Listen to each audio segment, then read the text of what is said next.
Absolutely. I think it's really difficult in these days. I think for me, I'm a doctor. I come from a medical perspective, medical background, and just that in itself, I guess I'm used to checking and to filtering information and to looking at it, from a scientific perspective. I don't mean that in the sort of, highfalutin sense, but just be aware, like, that there is evidence, and evidence is, so you need to have evidence of association. So A is associated with B, and also evidence of causality. So A actually causes B. So, for example, I'll give you a really simple example. In with lung cancer, smoking causes lung cancer.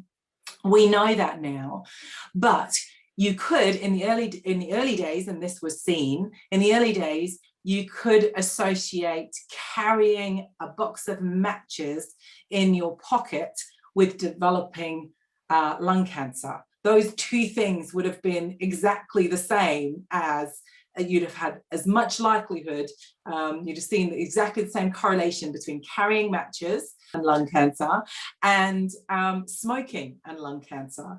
But then they did the studies to show, okay, which one is actually going to cause it? Is it going to be is the match in your pocket somehow going to cause a change in your lung?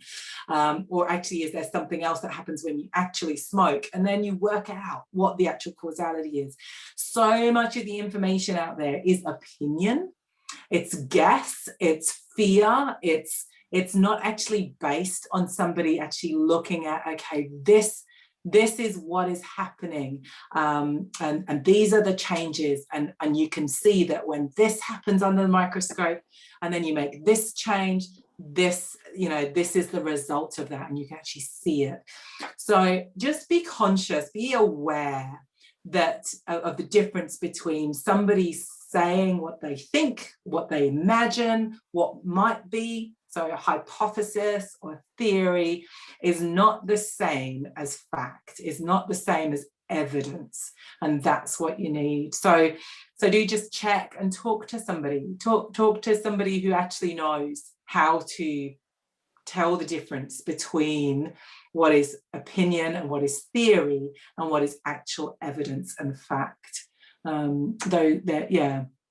So join the conversation, have a conversation. Don't sit in your own, in your own space, in your own head, on the internet, trying to decipher. And it doesn't matter how popular the person is. It doesn't matter how much of a celebrity they are or whatever. It doesn't mean that they have done the work to decipher between what is theory and what is actual evidence. So just check it out.